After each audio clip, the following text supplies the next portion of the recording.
20. There. Yeah. So a similar topic to giving up on Jared Goff. Another relatively controversial quarterback is Baker Mayfield. And speaking of Jared Goff, I want to ask you the question, Steed. Is Baker Mayfield closer to Jared Goff or to Josh Allen? You know, because the Browns are going to have to make a decision pretty soon. Do we give Baker Mayfield that big contract? And whether you like it or not, Baker Mayfield, at least after this season, he's got enough leverage to say, hey, I want not necessarily the contract that Dak just got, but I'm going to need to be paid probably a top 10 quarterback in the league money. You know, kind of similar to that Kirk Cousins contract that he got out of Washington. Mm-hmm. So it's almost like a two-sided question. A, is Baker Mayfield closer to Goff or to Josh Allen? And B, if you were the Browns and you were forced to right now, would you give him that big extension? All right. So when I say he's closer to Josh Allen, just know that I know he's not Josh Allen as of right now, you know? But he's better than Jared Goff right now. And, like, I would give him that top 10 quarterback money because what I've seen from Baker, you know, tremendous rookie year, sophomore slump, it happens.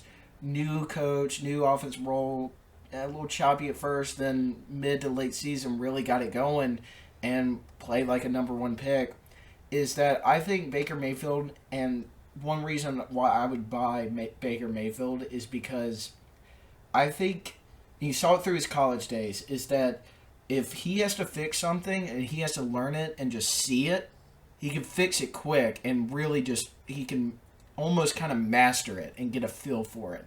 So I think that little part of him, like that competitive part to always get better, never changes. Now, is he as gifted as a Josh Allen? Is he as gifted as a Kyler Murray? Guys like these? No. But I just saw the Browns go to the playoffs for the first time in, 20-something years and win a playoff game with Baker Mayfield and had a shot to beat the Chiefs in the second round.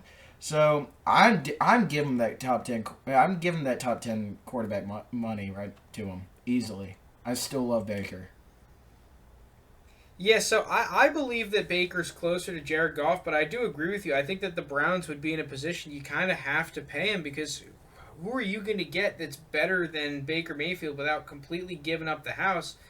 And if you do give up the house, like, are you setting yourself back at that point by giving up on Baker, right?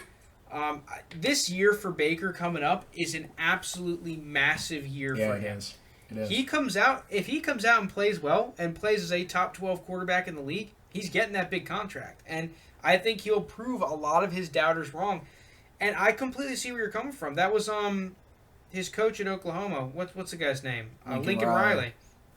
He said that exact thing. Like, Baker's the kind of guy, he just needs to see it once. And once he sees it, he'll know it. He knows it. He'll get better. You just kind of got to give him that time. And obviously Stefanski was able to work through a lot of his issues. But I just think that Baker Mayfield might just be that guy that where you put a good team around him, he'll look great. But if you ask him to carry the load of a bad team and carry that team to wins, I don't think he'll be able to do that. I think there are very few guys that can do that, and Baker Mayfield just can't. I still think a perfect comp for him is Kirk Cousins. You know, I think they're very similar in the way where you put a good team around him. He's a very capable quarterback of winning the division and taking you to playoffs. And remember, the AFC this year was very tough. I mean, if you won 10 games this year, you weren't in the playoffs. I mean, so... And I just see, like, good things moving forward. I really like Stefanski, and usually you don't see a quarterback really, like... exceed in a new scheme until their second year. I mean, look, Rodgers had a good year first time under LaFleur, but then won the MVP next year in his second year under it. Matt Ryan under Shanny did the same thing. And you look at it like that, that's why I think, and Patrick Mahomes sat out a year and then look at his second year and won the MVP. So I'm not saying Baker Mayfield is going to win the MVP next year, but, you know, a year under his belt in that offense, and a whole offseason just to look at film and train, get better, maybe add some more weapons, get that defense better, help them out. I still think they're scary, man. Scary team. And I think they're scarier with Baker. You've basically been a Browns fan ever since the podcast started. You said it at the beginning of the year that the Browns are a playoff team. I'll give you credit where credit's due. They were a playoff team 2 years ago. Share. Yeah, you bought into every share of the Browns you possibly could in terms of podcast stocks. It felt like every episode you were saying that the Browns are a good team. So, I mean, I'm not surprised you're coming out here and saying that you believe in Baker. You also believed in Baker in the draft. So, listen, I like Baker. I just, kind of like you said in the beginning of the season, for last season, as if he can just get that confidence, get that chip on his shoulder, which I think we saw towards the end of the year, this guy can do it. He has the talent to do it. And you compare him to Kirk Cousins. I mean, he's got way more talent than Kirk Cousins ever did. You know, he's just... Oh, yeah. He's got a way better arm. Yeah. And we saw how much better he got.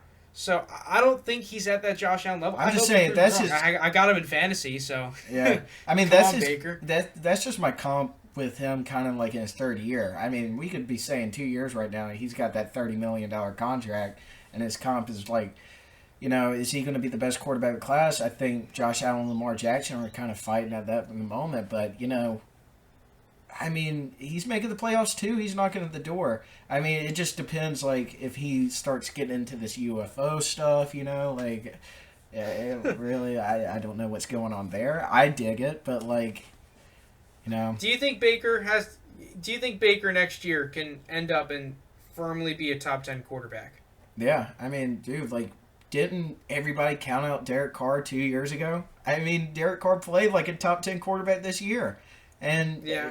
So I just think Baker has a lot of good.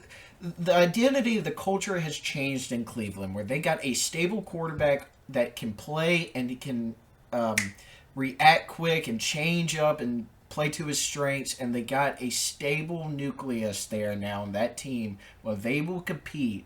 It's not the bad news Bears anymore. It's the Cleveland Browns of the future. Is to Fancy's Browns that are going to win the Super Bowl in the next 5 years.